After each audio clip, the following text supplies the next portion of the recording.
pain, pressure, problems. What if I told you needed it?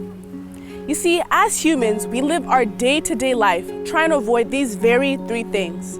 But what if I told you needed them? Let's talk about my good friend Jonah. We all know his story. He was a guy that was given instruction, and like many of us, he didn't take it by the Lord. The Lord said go to Nineveh, but he decided he wanted to go in his own direction. In fact, the opposite direction, Tarshish.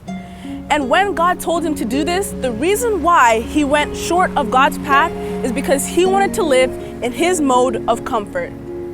Sound like many of us? I can relate to this for sure. As an athlete, I always love playing the game.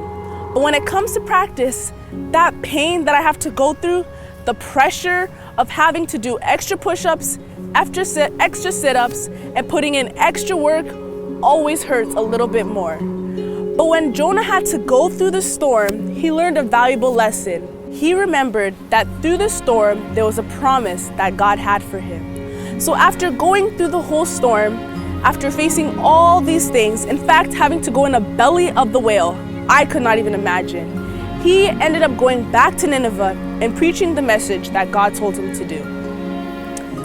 It's hard for me to think the pain we have to go through, the problems that we face, and the pressure that may be put on our shoulders all produce perseverance.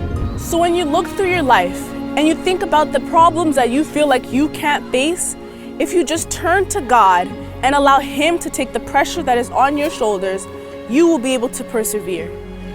Proverbs 16 verse 9 says, "A man may plan his ways. Jonah may have planned to go a total opposite direction, but the Lord establishes his steps."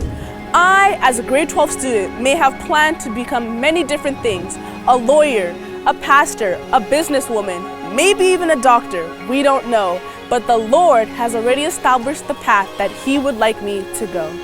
So when we look into our lives, don't forget that your plan may not be God's plan. You can't spell problem without pro, and you can't spell God without go. So go through the problem and allow God to work through you.